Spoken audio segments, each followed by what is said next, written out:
Alors, je ne sais pas vous, mais on a dit qu'on pouvait se réjouir, et c'est vrai qu'il y a une joie surnaturelle qui vient de Dieu. Mais est-ce que vous avez déjà vécu des situations où tout vous semblait contre vous? Oui?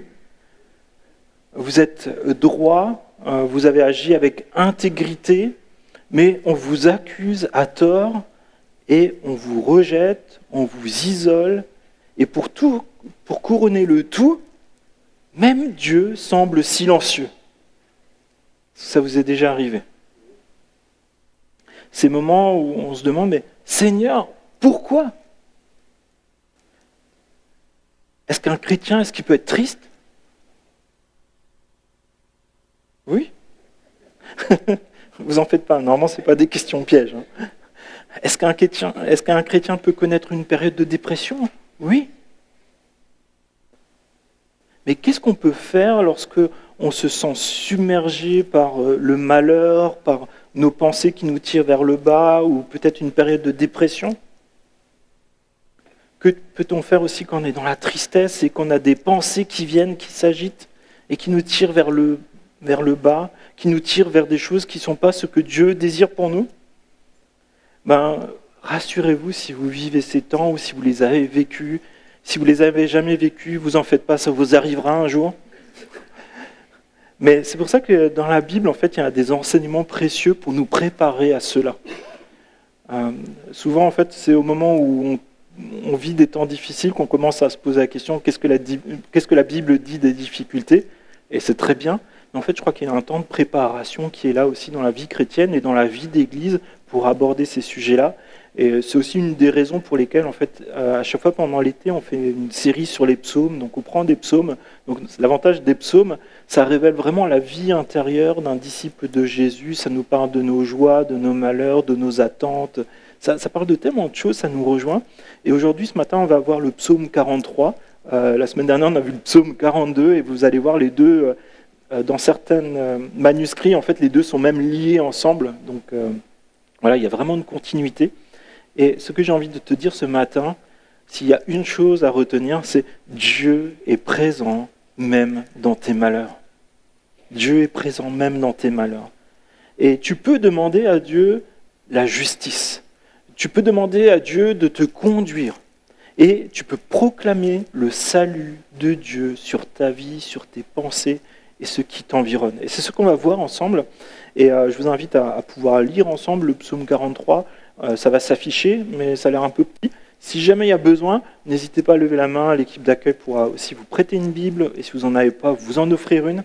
Et je lis dans le psaume 43, verset 1. Et on lira tout le psaume. Rends-moi justice, ô Dieu. Défends ma cause contre une nation infidèle. Délivre-moi des hommes trompeurs et criminels. Toi, mon Dieu protecteur, pourquoi me repousses-tu? Pourquoi dois-je marcher dans la tristesse, sous l'oppression de l'ennemi? Envoie ta lumière et ta vérité, qu'elle me guide et me conduise à ta montagne sainte et à ta demeure.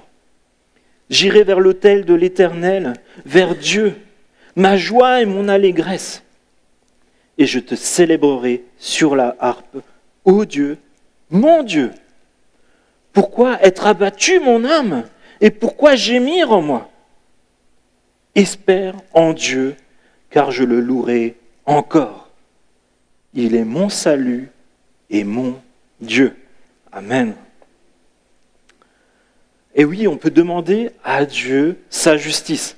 Et là, le psalmiste dit « Rends-moi justice, ô Dieu, défends ma cause contre une nation infidèle. » Et le psalmiste, là, il est en train de dire « Mais rends-moi justice et défends ma cause. » Et là, il y a quelque chose d'un peu particulier qu'on n'a peut-être pas trop l'habitude de comprendre dans nos versions modernes, mais en fait, ce que le psalmiste dit, c'est « Juge-moi, Dieu, et défends ma cause. » Le psalmiste demande d'abord à Dieu d'être son juge, parce que Dieu est le juge divin.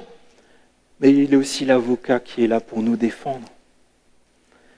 Et je ne sais pas vous, mais j'ai peut-être plus souvent prié Dieu de juger les autres que de me juger moi-même.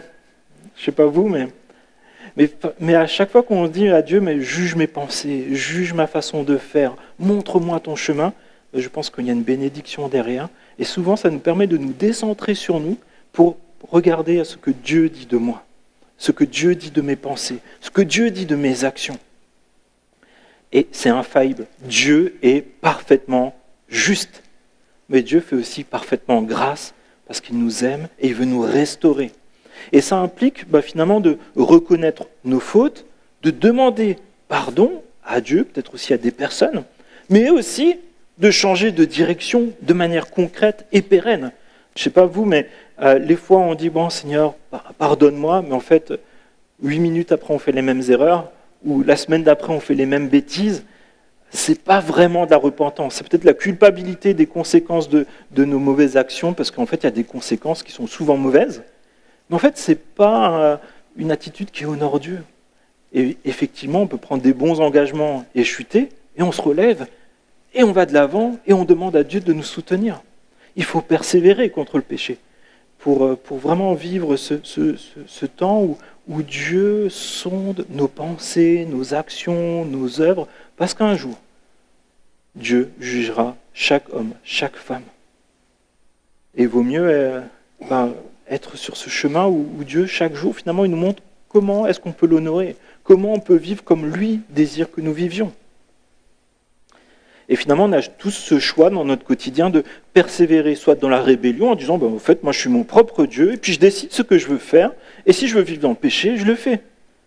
Ou bien on a ce choix de dire en fait, je veux vivre la repentance, je veux vivre dans ce qui honore Dieu, et je veux me battre pour Dieu, parce que je veux lui faire plaisir. C'est lui qui est le plus important dans ma vie. Et lorsqu'on fait ça, lorsqu'on met Dieu en premier et qu'on se met sous sa lumière, en fait, on vit une vie nouvelle, parce qu'on fait ce que Dieu désire pour nous, et on y trouve notre joie, notre consolation. Et le psalmiste continue et dit « Délivre-moi des hommes trompeurs et criminels ». Et ça nous pose cette question, on l'a déjà abordée, mais est-ce qu'un chrétien, est-ce qu'il passe par-dessus toutes les difficultés ? Est-ce qu'il survole tous les conflits ? Est-ce qu'il survole toutes les fausses accusations ? Est-ce qu'il survole toutes les tristesses en disant « Moi je suis chrétien, tout ça, ça ne me touche pas ». Est-ce qu'il y a quelqu'un comme ça parmi nous ? Non, ce n'est pas la vérité que nous enseigne la Bible. Le chrétien intègre, le chrétien fidèle, il peut être calomnié. Un chrétien fidèle, il peut être harcelé par des personnes qui ont des paroles trompeuses. Et parfois, certains ont même des paroles qui tuent. Et dans le monde, nous avons des frères et des sœurs en Christ qui sont accusés de faux crimes, qui sont privés de leurs droits, qui sont maltraités et parfois même mis à mort. Pourquoi ? En raison de leur foi en Jésus-Christ. Et pourtant, ils honorent Dieu jusqu'au bout. Alors, qu'est-ce qu'on peut dire lorsqu'on vit des situations qui sont injustes, lorsqu'on se sent même maltraité ? On peut aller devant Dieu et lui dire « Seigneur, fais-moi justice. Seigneur, délivre-moi. » Et verset 2, « Toi, mon Dieu protecteur, pourquoi me repousses-tu ? Pourquoi dois-je marcher dans la tristesse sous l'oppression de l'ennemi ?» Nous avons chacun des pourquoi qui sont en suspens dans nos pensées. Je pense que dans notre parcours de vie, il y a sans doute pour chacun d'entre nous des questions où on se dit « Mais Seigneur, pourquoi est-ce que tu as permis ça ? Pourquoi est-ce que j'ai dû traverser ça ? Pourquoi est-ce que je dois traverser ça si Dieu, c'est mon protecteur ? Si Dieu, il est tout puissant, et si Dieu veut mon bien, pourquoi est-ce que je souffre ? Pourquoi est-ce que je suis triste ? Et je pense qu'on a des pourquoi comme ça, qui sont dans nos pensées. Pourquoi des personnes sont malveillantes envers moi ? Pourquoi est-ce que je traverse la maladie, la souffrance ? Pourquoi est-ce que je traverse des deuils ? Pourquoi est-ce que peut-être j'ai des difficultés dans mon mariage, dans ma famille, dans mon travail ? Pourquoi est-ce que j'ai de la tristesse dans mon quotidien ? Pourquoi j'ai le sentiment que Dieu, même lui, j'ai l'impression qu'il se tient loin de moi ? Et mes amis, nous avons chacun des pourquoi que nous adressons à Dieu. Et c'est normal. Nous avons chacun des passages de notre vie où nous sentons comme seuls. Des amis proches ne sont plus là. Certains se sont détournés. Et même certains des plus proches nous ont trahis. Parfois même notre famille est loin ou absente. Même Dieu peut nous sembler loin. Oui, les amis, les chrétiens ne survolent pas les épreuves. Les chrétiens peuvent être tristes, parfois oppressés même. Et oui, les chrétiens connaissent la détresse, la solitude et le désert. Mais Jésus, est-ce que lui-même, il n'a pas connu ça ? En Matthieu, au chapitre 26, verset 37, il dit cela, c'est Jésus. Jésus prit avec lui Pierre et les deux fils de Zébédée. Il commença à être saisi de tristesse et d'angoisse. Jésus leur dit alors, « Mon âme est triste à mourir. Restez ici éveillés avec moi. » Puis il avança de quelques pas et jeta son visage contre terre et fit cette prière, « Mon Père, si cela est possible, que cette coupe s'éloigne de moi. Toutefois, non pas ce que je veux, mais ce que tu veux. » Et mes amis, si Jésus a connu cette agonie, y compris dans ses pensées, et si nous sommes ses disciples, nous vivrons les mêmes choses que Jésus lui-même a vécues, dans des proportions différentes les uns et les autres, bien sûr. Mais nous ne survolerons pas les angoisses, nous ne survolerons pas les tristesses. Alors la question qui se pose souvent, c'est pourquoi est-ce qu'on traverse ces souffrances ? Et on a des pourquoi qui sont là, et j'ai envie de te dire tout de suite, pour que tu n'aies pas de faux espoirs, il y a des pourquoi que tu emmèneras jusque dans l'éternité, et c'est peut-être là que Dieu te répondra. Tu n'auras peut-être pas de réponse aujourd'hui, y compris de ton vivant. Mais dans la parole de Dieu, on peut quand même trouver quelques raisons de ces pourquoi, de ces souffrances. Et par exemple, on voit l'exemple de Job. Qui connaît Job ? C'est dans l'Ancien Testament, et c'est un homme en fait qui a vécu beaucoup de souffrances. Et en fait, il a perdu tous ses biens, il a perdu tout son business, il a perdu ses maisons, il a perdu son bétail, et il a même perdu sa famille, ses enfants. Et la seule personne qui restait à côté de lui, c'était sa femme qui lui demandait pourquoi il ne veut pas mourir. Et les amis qui venaient, ils l'enfonçaient encore plus. Et finalement, on se rend compte, au début, nous, on le sait quand on le lit, mais en fait, le diable, il a dit, mais en fait, Job, là, il t'adore, mais c'est juste parce que tu le bénis. Comment il réagirait s'il était plus béni ? Et Dieu lui dit, mais en fait, tu peux lui faire ce que tu veux parce qu'il est fidèle, mais par contre, tu ne lui enlèves pas sa vie. Et Job a vécu plusieurs traumatismes comme ça, puis Dieu l'a restauré à la fin, mais il n'a jamais entendu tout ce que nous, on a entendu dès le début. Mais en fait, Job, c'était simplement le serviteur et le champion de Dieu devant le diable, voulu par Dieu. Et Job, il ne l'a jamais su. Et il y a des temps difficiles aussi où ce sont parfois l'occasion de grandir aussi dans notre relation avec Dieu, d'enlever tout ce qui est peut-être parfois un peu, on va dire, accessoire dans notre quotidien pour nous concentrer sur quelque chose qui a vraiment du sens. Ça nous emmène à grandir en maturité, recentrer nos priorités. Et il y a aussi des situations où parfois Dieu permet qu'on soit un peu troublé, parce qu'en fait, c'est salutaire pour nous. Ça nous révèle des péchés, ça nous révèle que peut-être on fait plus confiance à des personnes, à des systèmes, y compris peut-être l'assurance maladie qu'à Dieu. Et ça nous révèle un péché, ça nous révèle des idoles, ça nous révèle aussi parfois même une fausse assurance du salut. On peut se dire, en fait, depuis que je suis né, je vis dans l'Église. En fait, est-ce que c'est ça la base de ton assurance d'être avec Dieu dans l'éternité ? Tu as besoin de connaître personnellement ce Dieu-là. Tu as besoin de t'engager personnellement pour ce Dieu-là. Et ça nous montre aussi parfois tout simplement des barrières que Dieu met, où c'est des stops nets. Arrête-toi ici. Et parfois ça révèle aussi, même si on veut faire du bien, nos réelles motivations. Est-ce que je le fais réellement pour Dieu ? Parfois ça nous révèle aussi finalement les motivations des personnes qui nous entourent. Peut-être on les idéalisait un peu, mais finalement ce n'étaient pas des si bonnes personnes que ça. Et parfois Dieu permet qu'il y ait de la mise en lumière, et on se dit, mais en fait, c'est pas avec ces personnes-là que je veux cheminer, parce qu'ils n'honorent pas Dieu dans leur comportement. Alors c'est difficile sur le moment, mais parfois Dieu permet des situations où, par la souffrance, il révèle dans sa lumière la vérité. Mais pour être honnête, on ne comprendra jamais toutes les raisons de Dieu, y compris sur la souffrance. Et ça nous amène vraiment à être humbles les uns les autres. et pas juger les situations des uns et des autres, mais à chaque fois se référer en disant Dieu est fidèle et Dieu fait grâce. Et c'est là aussi où, pour les chrétiens authentiques, les chrétiens qui veulent aussi vivre ensemble, on est appelé dans l'Épître aux Romains au chapitre 12 à se réjouir ensemble, à pleurer ensemble et aussi à prendre soin les uns des autres. Et c'est quelque chose qui traverse la Bible. Et moi, ce qui m'encourage beaucoup, c'est si Jésus, le Fils de Dieu, qui était dans sa gloire céleste, est venu dans le monde pour souffrir, pourquoi en serait-il différemment pour nous ? Jésus connaît tes souffrances. Jésus veut te porter.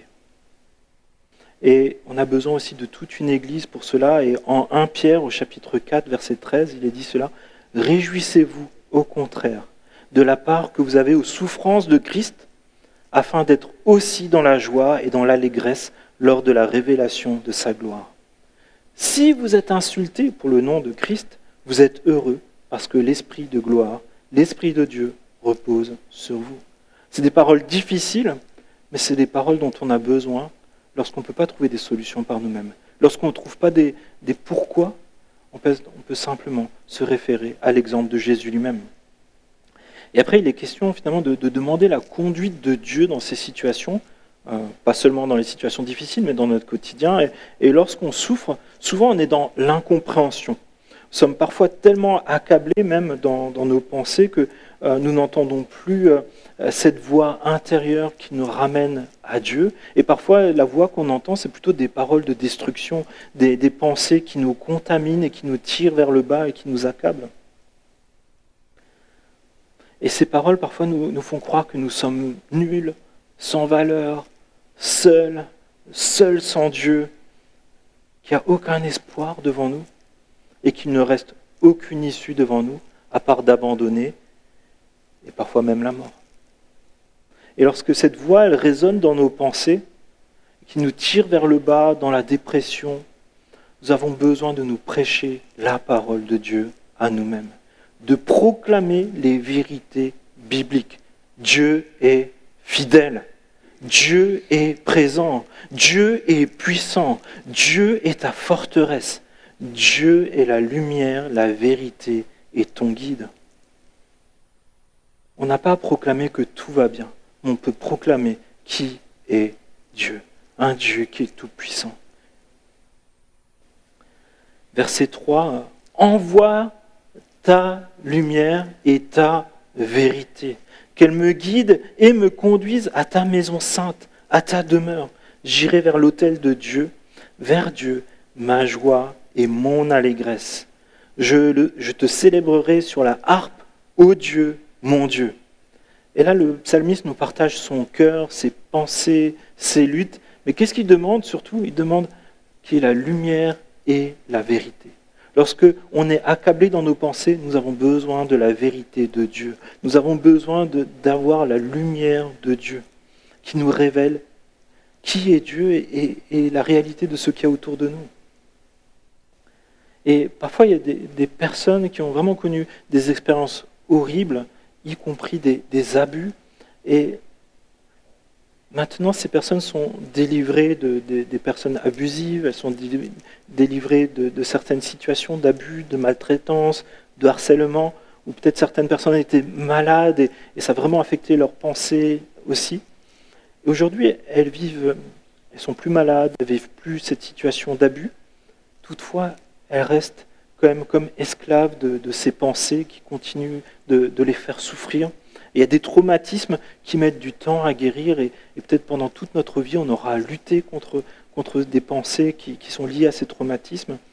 Mais on a besoin, et ça ne se fait pas comme ça en un claquement de doigts, mais on a besoin d'avoir une stratégie. On a besoin de se réapproprier la vérité. On a besoin de se réapproprier la vérité de qui est Dieu, sur le fait que Dieu prend soin de nous, dans nos hauts, dans nos bas, même dans nos pensées qui nous tirent vers le bas. On peut dire, non, ça c'est pas la vérité sur Dieu. Dieu, il est fidèle, il ne m'abandonne pas. Et vous voyez, comparé à d'autres méthodes qu'on peut trouver autour de nous, la solution biblique, c'est pas de se mentir en se disant, en fait, tout va bien. Même si je suis dans la misère, tout va bien parce que je le dis. Non, c'est pas ça que nous enseigne la Bible. La solution biblique est de demander à Dieu de vivre dans sa vérité, de vivre dans sa droiture, de nous consoler, de nous donner cette joie et cette paix surnaturelle qui ne dépend pas de ce qu'on vit, mais de qui est Dieu dans notre vie. Et même dans la difficulté et l'épreuve, on a besoin de se prêcher la vérité biblique. Au psaume 42, verset 6, « Pourquoi être abattu, mon âme, et gémir en moi? Espère en Dieu, car je le louerai encore. Il est mon salut et mon Dieu. » On a besoin parfois de se parler à soi-même. Alors, s'il y a des gens autour de vous, ça leur paraîtra peut-être bizarre, mais quand ça ne va pas, tu peux te parler à toi-même et te dire « Espère en Dieu, car je le louerai encore. Il est mon salut et mon Dieu. » Je veux me concentrer sur qui est Dieu. Et le psalmiste pose aussi cette question finalement, où est-ce que je me dirige? Où est-ce que toi tu te diriges ce matin? Où trouves-tu ton refuge lorsque tu es accablé et en souffrance? Et nous avons besoin de la vérité, mais aussi de repères pour nous guider. Le psalmiste dit cela, « Qu'elle me guide et me conduise à ta montagne sainte et à ta demeure. » Le psalmiste demande à Dieu de le conduire dans son temple, dans sa maison, là où se trouve la présence de Dieu. Lorsque nous sommes accablés, nous avons besoin de la présence de Dieu. Et parfois, on n'a même pas besoin de parler, mais juste de dire, « Seigneur, je suis là, je ne peux pas faire plus, mais je te veux avec moi. » Et le temple, c'est aussi le lieu où il y a les autres adorateurs de ce Dieu-là, d'autres personnes qui se confient en Dieu et qui se réunissent ensemble pour se ressourcer, pour vivre en dépendance à Dieu et apprendre à connaître Dieu. C'est ça l'objectif de l'humanité. Dieu t'a créé pour que tu le connaisses. Et à chaque fois qu'on se détourne de ça, finalement, en fait, on perd ce réconfort de savoir pourquoi nous sommes ici. Dieu veut te connaître et il veut que tu le connaisses. Et parfois, il y a des fausses croyances, et c'est quelque chose qu'on répète régulièrement dans notre Église. Parfois, on entend, en fait, je ne vais pas bien, j'ai des problèmes, des difficultés, et elles sont réelles, et on ne va pas les nier du tout. Mais le fait de se recroqueviller sur soi-même, le fait de se priver de nourriture spirituelle, le fait de se priver de son Église et de la communion fraternelle, en fait, ça t'emmène encore plus bas. Tu as besoin de Dieu, tu as besoin des frères et des sœurs. C'est pas moi qui le dis, en fait. C'est la Bible qui parle de la communauté des chrétiens, la communauté de la famille qui prend soin. Et parfois, on a l'impression que finalement, on se noie comme par fatigue. Vous savez, pendant peut-être pour les bons nageurs, ils peuvent tenir peut-être quelques heures à faire du surpasse dans l'eau, mais au bout d'un moment, n'importe qui, même si vous avez le meilleur nageur du monde, il va fatiguer. Et parfois, j'ai l'impression qu'on refuse d'enfiler, et moi le premier, on refuse d'enfiler cette bouée de sauvetage qui nous est lancée en pensant qu'elle est trop lourde. J'ai envie de te dire, c'est pas toi qui portes la bouée, c'est la bouée qui te porte. Et dans les difficultés, la maladie, c'est pas toi qui dois porter Dieu, c'est Dieu qui veut te porter. Et le mensonge, c'est de penser que tu vas devoir porter Dieu. Et Dieu a voulu son Église pour nous encourager, pour nous consoler les uns les autres, nous rappeler les vérités bibliques les uns les autres. Je t'invite à relire Romains chapitre 12. Ça va te convaincre si je ne l'ai pas fait. Ça nous appelle à ne pas vivre dans celui-là il est dur. Dans l'individualisme, ça fait beaucoup de syllabes, mais être ensemble le peuple de Dieu. Un peuple qui vit pour Dieu. Et 1 Thessaloniciens chapitre 5 verset 11 nous dit cela. Encouragez-vous donc les uns les autres et édifiez-vous mutuellement comme vous le faites déjà. On a besoin de s'encourager, on a besoin de s'édifier les uns les autres. Et les dons spirituels, tu les as pas parce que tu es un meilleur chrétien, tu les as parce que tu es là, dans l'Église, pour édifier les autres et les encourager. C'est pas pour toi, c'est pour l'Église. Hébreux chapitre 10, verset 24. Veillons les uns sur les autres pour nous inciter à l'amour et à de belles œuvres. N'abandonnons pas notre assemblée comme certains en ont l'habitude, mais encourageons-nous mutuellement, et cela d'autant plus que vous voyez s'approcher le jour.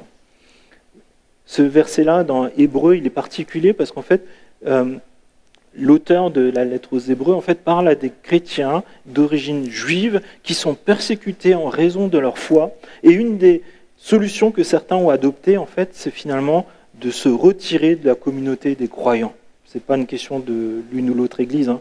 C'est une question de se retirer de la communauté des croyants pour finalement ne plus subir les persécutions. Et ce que l'auteur leur dit, c'est qu'en fait, même si vous devez partir finalement et rejoindre une autre communauté, et c'est pour ça que l'évangile s'est répandu dans toute la Méditerranée à ces moments-là, c'est qu'en fait les églises ont commencé à se créer parce qu'en fait les chrétiens étaient persécutés. Vous voyez ça déjà dans Actes des Apôtres, à partir du chapitre 2 jusqu'au verset 8, vous voyez qu'au fur et à mesure, c'est des chrétiens qui sont persécutés de Jérusalem, qui vont toujours un peu plus loin, et qu'est-ce qui se passe ? Il y a des églises qui démarrent derrière, en fait, des conversions.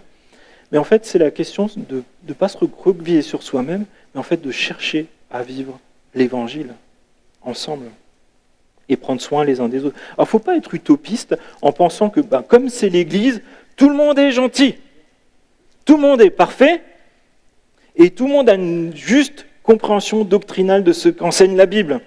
Si vous venez avec ces prérequis-là, vous allez être déçus.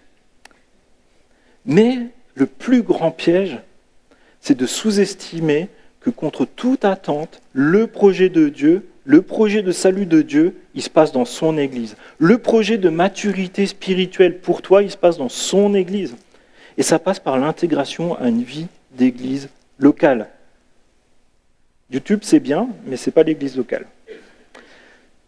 C'est ici que Dieu accomplit des miracles, des conversions, des changements de vie, des guérisons, des réconciliations, des guérisons de l'âme et même des guérisons physiques, selon la volonté de Dieu.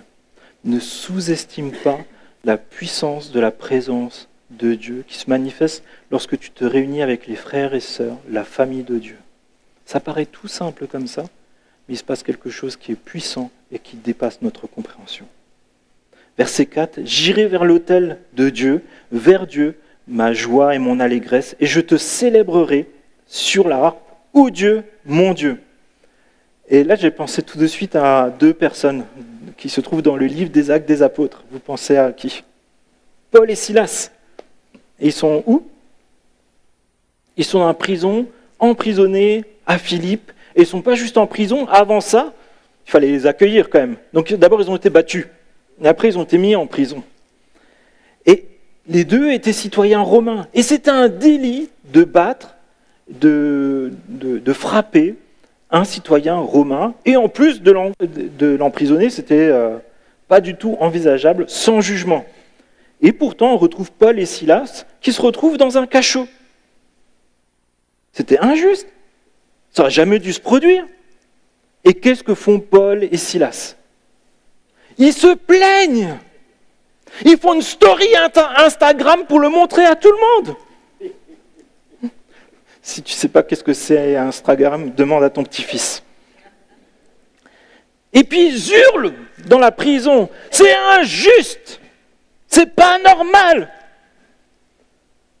Ou alors ils sont résignés et ils attendent que ça se passe en se disant, bon, peut-être un jour on pourra sortir. Non, qu'est-ce qui se passe ? Acte 16, verset 25, vers le milieu de la nuit, Paul et Silas priaient et chantaient les louanges de Dieu et les prisonniers les écoutaient. Paul et Silas, ils louent et ils adorent Dieu, ils se réjouissent de l'espérance qu'ils ont en Dieu. S'ils sont en prison, s'ils souffrent, s'ils subissent l'injustice, c'est parce qu'ils font la volonté de Dieu. Ils annoncent la bonne nouvelle de l'évangile de Jésus-Christ et ils le vivent jusque dans leur corps. Et je ne sais pas si vous remarquez, mais ils sont dans la joie. Ils ont une consolation et un repos, même dans la souffrance. Et c'est ce qu'on peut vivre lorsqu'on adore Dieu. Peut-être tu peux même plus le faire avec ta voix, mais si tu te mets dans cette position d'adoration à Dieu, il va se passer quelque chose. Notre voix intérieure va se décentrer de nous, va se décentrer des circonstances. Ces circonstances vont peut-être pas changer, mais ça va t'emmener devant Dieu. Un Dieu qui est puissant en amour et en action. Et que se passe-t-il dans cette situation-là? Alors, je ne te garantis pas que ça sera toujours comme ça pour toi, hein. Je te le souhaite, franchement, de tout cœur. Mais qu'est-ce qui se passe? Les prisonniers entendent les merveilles de Dieu, amen. Mais la prison, elle est ébranlée, elle est comme coupée en deux, les cachots s'ouvrent tout seuls. La famille du geôlier, elle se fait baptiser dans la nuit même. Une église née dans une ville où il n'y avait aucune église. Et ces personnes qui étaient en prison, qui étaient captives, qui n'avaient aucun espoir, aucune lumière, qui n'avaient peut-être aucune chance d'entendre les merveilles de Dieu, ils entendent les merveilles de Dieu. Dieu leur envoie un apôtre. Amen. Ils ont l'opportunité de rencontrer Dieu. Et c'est pour ça que je nous invite vraiment à ne pas sous-estimer la puissance de Dieu qui s'accomplit dans la prière, dans la louange, une vie où on veut suivre Dieu, même s'il y a des hauts et des bas, même s'il y a des injustices. Mais on peut vraiment avoir une adoration persévérante dans notre vie, que ce soit par plusieurs biais, que ce soit la prière, que ce soit la louange. Le fait juste de se retrouver, tu adores Dieu. Et au fur et à mesure, ça nous centre sur qui est Dieu, sur son adoration, sur sa grandeur. On apprend à dépendre de Dieu. On ne se dit pas, mais en fait, moi je mérite ça parce que j'ai fait ci, ça. Naturellement, on aura lutté encore avec ça.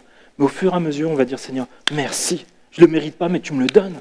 Et ça change complètement notre façon de vivre le quotidien.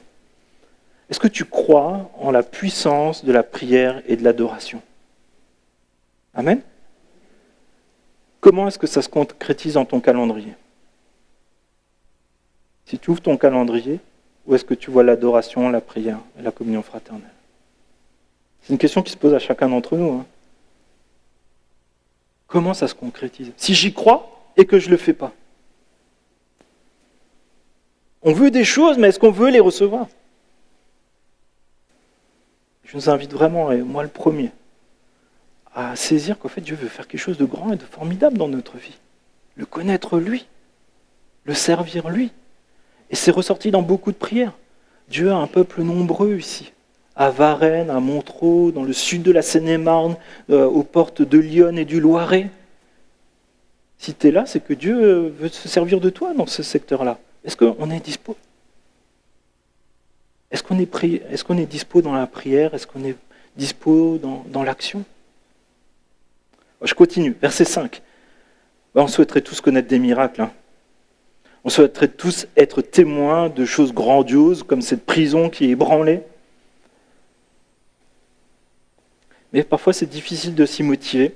Et on voit autour de nous, par exemple, des athlètes. Vous savez, comme par exemple, il y a les Jeux Olympiques, les grandes rencontres de foot et tout ça. Qu'est-ce qu'ils font? Ils font appel à des coachs. Et ils les renforcent dans leur mental. Et ils leur disent, t'es fort, t'es puissant, tu vas y arriver. Il n'y a personne qui est meilleur que toi. Et donc c'est un peu de l'autosuggestion, hein, parce que il faut quand même avoir un mental. Mais pour les chrétiens, est-ce qu'on doit faire pareil? Est-ce que tous les matins, tu dois te dire, je suis beau, je suis fort? Bon, vous êtes tous beaux et belles. Hein.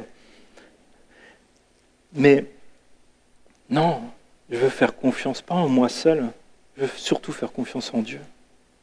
Je veux faire confiance dans les capacités de Dieu d'intervenir dans ma vie. Même au fond du gouffre, on peut faire confiance à Dieu. Et on a besoin de s'y préparer comme ces sportifs, parce que personne ne sait quel sera l'avenir. Et Dieu aura peut-être ces réserves-là qu'on est en train de mettre à part aujourd'hui dans ce temps de prédication, pour toi, peut-être pour ta famille, peut-être pour un voisin, peut-être pour quelqu'un que tu ne connais pas. Mais Dieu est en train de t'équiper là. Et ça nous pose cette question, est-ce que tu te prêches à toi-même ? Ou est-ce qu'on a juste besoin d'attendre qu'il y ait un des prédicateurs qui monte sur l'estrade pour entendre une prédication? Tu as besoin de te prêcher à toi-même comme le psalmiste le fait là. Psalmiste, verset 5, il dit « Pourquoi être abattu, mon âme? Pourquoi gémir en moi? Espère en Dieu, car je le louerai encore. Il est mon salut et mon Dieu. Oui, nos souffrances sont réelles, les injustices sont réelles, et mon âme peut être complètement abattue. Et j'ai rencontré plusieurs personnes qui connaissaient une maladie parfois longue, dure, qui était vraiment, ça radiait tout le temps, la douleur. Et même dans ces souffrances extrêmes, plusieurs m'ont dit, mais en fait, mon corps souffre, mais moi je connais une paix, je connais un repos auprès de Dieu. Mon corps peut gémir, mes pensées par moments sont aussi à l'agonie, mais mon âme peut être au repos auprès de Dieu. Et dans certains jours, certains moments, les souffrances peuvent même empêcher toute réflexion, peut-être même empêcher de lire la Bible.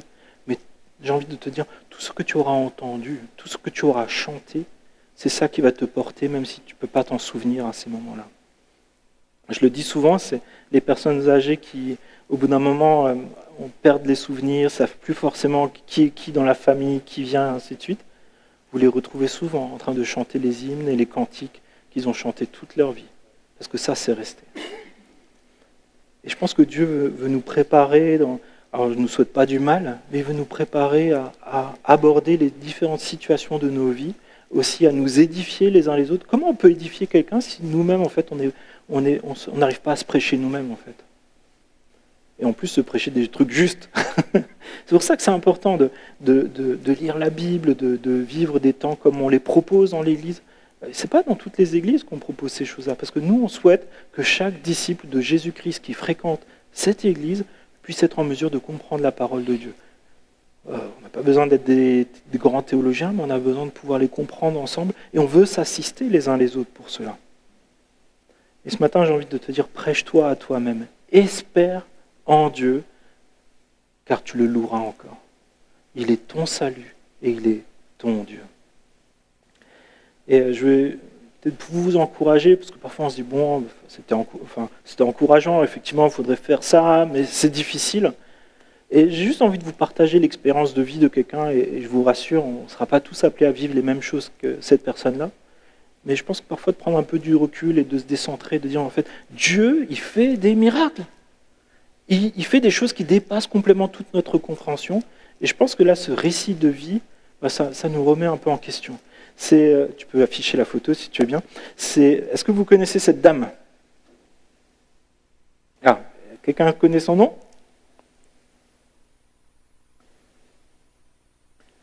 C'est Joni Eareckson Tada. Elle est née en 1949 aux États-Unis, dans le Maryland. Et à 14 ans, elle allait dans un camp chrétien et elle a entendu l'évangile, elle était touchée par l'œuvre de Jésus à la croix, Jésus qui l'aime et qui a donné sa vie pour elle, et elle a donné sa vie à Dieu. Elle connaissait déjà relativement bien la parole de Dieu, parce qu'elle vivait dans une famille chrétienne, elle connaissait les histoires de la Bible, mais lors de ce camp-là, lors de ce temps de retraite spirituelle avec les autres jeunes, elle a pris conscience que maintenant c'était son choix personnel de suivre Jésus et de prendre pour elle ce que Dieu avait fait pour elle. Elle a compris que le fait de vivre dans une famille chrétienne ne fait pas d'elle un enfant de Dieu, mais ce qui fait un enfant de Dieu, c'est de choisir Jésus comme son sauveur, son Seigneur, et décider de vivre pour Dieu, à l'image de Jésus. Et durant ce camp, de quoi elle accepte Jésus comme son sauveur et son Seigneur, et elle revient complètement transformée, remplie d'une joie qui est vraiment immense. Elle a vraiment compris ce pourquoi elle existe. Et puis, elle est au lycée, et sur la dernière année de lycée, à 17 ans, elle a cette sensation de s'éloigner peu à peu du véritable évangile. Peu à peu, elle a l'impression de s'éloigner de ce que Dieu désire pour elle. Et elle dit cela, mais en fait, mes prières sont essentiellement centrées sur mes propres besoins, mon confort. Je veux perdre un peu de poids, je veux réussir tel examen la semaine prochaine, j'aimerais bien un petit ami, ainsi de suite. Alors, c'est bien de prier pour tout ça, hein. Mais finalement, c'est ça qui avait été au centre de ses prières, de ses pensées en permanence. Et elle se rend compte de ça parce que Dieu lui mène, je pense, un temps de vérité où elle se rend compte que ce n'est pas ce que Dieu désire pour elle. Dieu veut plus pour elle. Et là, elle fait une prière avec beaucoup de franchise et elle dit « Seigneur, je ne fais pas ces choses chrétiennes correctement et je le sais. Je sais que la vie chrétienne est bien plus que cela. Et alors elle fait quelque chose dans sa vie, elle prie avec beaucoup de franchise et elle dit « Seigneur, secoue-moi car je veux vivre cette vie de la bonne façon, pas de la mauvaise manière. » Prière très simple, très franche. Et quelques mois plus tard, elle part à la plage avec sa sœur, Cathy, et elle grimpe sur une plateforme. Et comme elle le raconte, elle fait un stupide plongeon dans des eaux qui sont peu profondes. Et en touchant le fond, sa nuque se tord et sa 4e vertèbre cervicale est écrasée, ça endommage sa moelle épinière. Et finalement, une vague la ramène un tout petit peu à la surface et elle est incapable de bouger et de respirer parce qu'elle a la tête dans l'eau. Et sa sœur, qui était de dos, ne remarque rien. Et par hasard, un crabe pince le pied de sa sœur. Et elle se retourne et elle voit sa sœur qui est en train de se noyer. Elle court vers elle et puis finalement, elle arrive à sortir de l'eau. Et sur le sable, Johnny, elle se rend compte qu'elle ne sent plus rien dans son corps. Et à l'hôpital, le verdict tombe, elle est tétraplégique. À 17 ans et quelques. Et ses pensées se bousculent et elle se souvient de cette prière. « Seigneur, est-ce ta manière de répondre à ma prière ? Comment as-tu pu me prendre autant au sérieux ?» Et là, sous le choc, dans la douleur, la dépression, elle songe à mettre fin à ses jours. Et pendant plusieurs semaines à l'hôpital, elle se sent inutile, elle voit aucun espoir, sa vie est terminée à 17 ans. Et puis elle se souvient même de certains versets qu'on prend parfois un peu hors contexte, comme Jérémie 29, 11. Elle dit « Seigneur, si tu veux vraiment mon bien, pourquoi je suis comme ça ?» Et elle dira par la suite que finalement c'est après qu'elle a compris que quand Dieu dit cela au prophète Jérémie, il y avait encore 70 ans à attendre.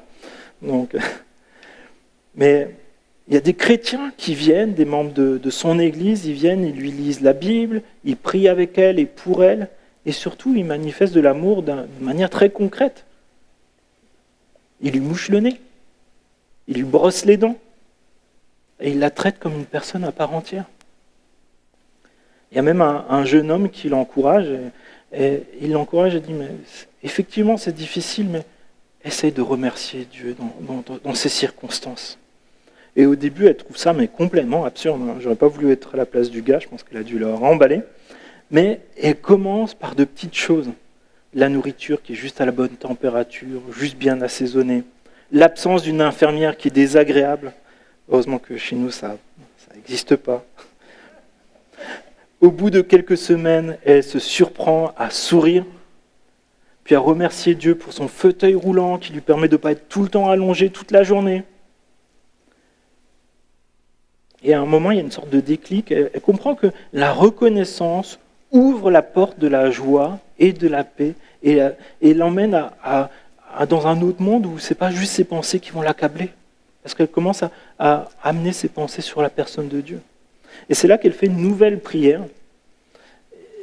pendant la nuit. Et elle prononce cette prière qui, elle a dit, ça a changé sa vie. « Seigneur, si je ne peux pas mourir, montre-moi comment vivre. Si je ne peux pas mourir, montre-moi comment vivre. » Et peu à peu, elle découvre que Jésus n'est pas seulement venu pour guérir les corps, mais avant tout pour guérir l'âme. Et cette révélation lui donne un nouvel élan et elle expérimente chaque jour une union plus proche avec Dieu. Et elle dira plus tard, « Je préfère être dans un fauteuil roulant et connaître Jésus que d'être debout et sans lui. » Nous, on ne pourrait pas le dire, mais quelqu'un qui a vécu ça, elle peut le dire. À 32 ans, elle se marie, un professeur d'histoire, et il voit en elle une belle femme avec du caractère et surtout un cœur qui est vraiment authentique et consacré à Dieu. Et ils se marient, ils sont convaincus qu'avec Jésus au centre, ils pourront traverser toutes les épreuves. Pourtant, ils n'avaient pas idée de tout ce qu'ils allaient traverser. Ce n'est pas facile. Et ça devient même de plus en plus difficile parce qu'au fur et à mesure, les douleurs sont plus grandes, les soins du quotidien sont plus prenants. Ils ne peuvent jamais s'engager sur quoi que ce soit. Ils ne savent jamais comment une journée va se dérouler. Mais ils s'en sortent et ils sont plus unis chaque jour. Mais ce n'est pas tout. Aujourd'hui, après plus de 50 ans dans un fauteuil roulant tétraplégique, après un cancer du sein et un Covid-19 compliqué, elle continue à pleinement vivre ses projets de Dieu pour elle. Elle est conférencière internationale, elle est auteure de 48 livres, elle est fondatrice d'un centre pour prendre soin des personnes handicapées et de leurs familles pour qu'ils puissent avoir du répit, et elle est engagée dans de nombreuses œuvres humanitaires. Alors, je ne dis pas qu'on a tous à vivre ça, il y a des situations que Dieu nous donne comme ça pour nous encourager par ces personnes, mais dans nos souffrances, il est facile de se révolter contre Dieu, et je pense qu'on l'a déjà tous vécu. Mais le psalmiste et finalement cette femme nous rappellent que exprimer notre désespoir à Dieu, c'est une façon de rencontrer Dieu, de s'ouvrir à la seule personne qui peut faire quelque chose à propos d'une situation qui est désespérée et dans laquelle on se trouve et qu'on ne peut rien faire pour la changer. Il y a des situations où on ne peut rien faire pour les changer. Et j'ai envie de te dire, si tu traverses un moment difficile, si tu trouves des ténèbres sombres dans tes pensées, j'ai envie de te dire, lève les yeux vers Jésus. Si tu ne connais pas encore Jésus, je t'invite à le rencontrer.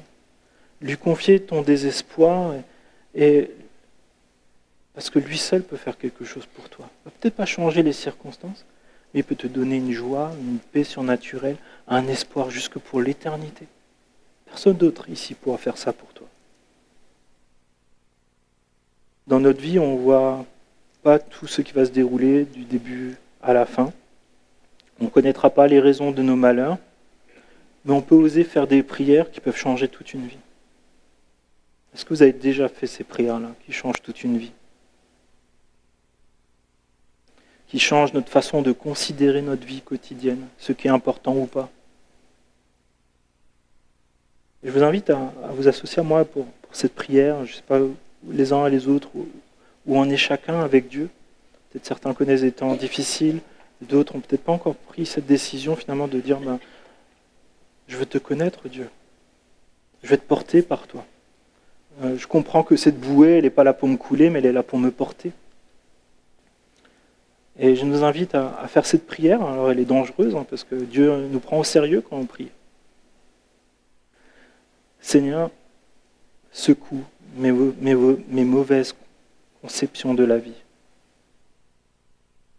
Mes mauvaises conceptions de qui tu es. Mes mauvaises conceptions de ce qu'est la vie authentique, de ce qu'est une vie chrétienne authentique. Enlève de moi ces mauvaises conceptions de ma situation actuelle, parce que je veux vivre non selon mes plans, selon mes visions, mais selon la façon dont toi tu vois ma vie, la façon dont toi tu vois le monde qui m'entoure. Je veux vivre selon tes plans parfaits. Il y a des choses où je n'ai pas accès, je ne peux pas changer les situations et je veux te les confier. Tu vois maintenant les pensées que j'ai, Seigneur mon Dieu, et ces pensées, je veux te les confier. Je veux que tu sois au centre de ma façon de concevoir ma vie, la façon de la mener. Je te prie, s'il te plaît, de m'aider à m'engager pour toi, pas seulement du bout des lèvres, mais pleinement, s'il te plaît. Tu vois ces souffrances, peut-être ces traumatismes qui font partie de mon expérience de vie. Je te prie, s'il te plaît, que tu puisses m'en guérir, que tu puisses me poser ton baume dessus, pour que je trouve mon identité en toi en tant qu'enfant de Dieu et non selon mes blessures, s'il te plaît. Je te prie, s'il te plaît, que tu puisses nous porter, nous révéler qui tu es dans ton amour. Je te prie, s'il te plaît, que tu nous aides aussi à abandonner notre amertume, que tu puisses nous aider à abandonner les fausses conceptions de la vie, toutes les conceptions qui sont basées sur moi en premier, Seigneur. Je te prie, s'il te plaît, que tu m'aides à te voir toi en premier dans ma vie. Seigneur, je veux aussi te prier pour mes amis qui n'auraient pas encore pris cette décision de vivre pour toi, de te choisir comme sauveur et Seigneur, et qui ne peuvent pas dire « je te louerai encore jusque dans l'éternité, Seigneur ». Je te prie, s'il te plaît, que ce matin, tu puisses vraiment permettre un cheminement avec toi, Seigneur. Une prise de conscience que tu as quelque chose de meilleur. Quelque chose qui va au-delà de cette vie et qui s'inscrit dans l'éternité, dans ta maison où tu es le bon berger, celui qui nous accueille dans ta famille, qui pourvoit à chacun de nos besoins et qui nous donne un avenir. Oui Seigneur, s'il te plaît, je te prie que vraiment pour plusieurs d'entre nous, ça puisse vraiment être un temps de consécration ou de reconsécration. Que nous puissions vivre pour toi pleinement, s'il te plaît. Amen. Chanter ce chant qui dit « Ô prends mon âme »,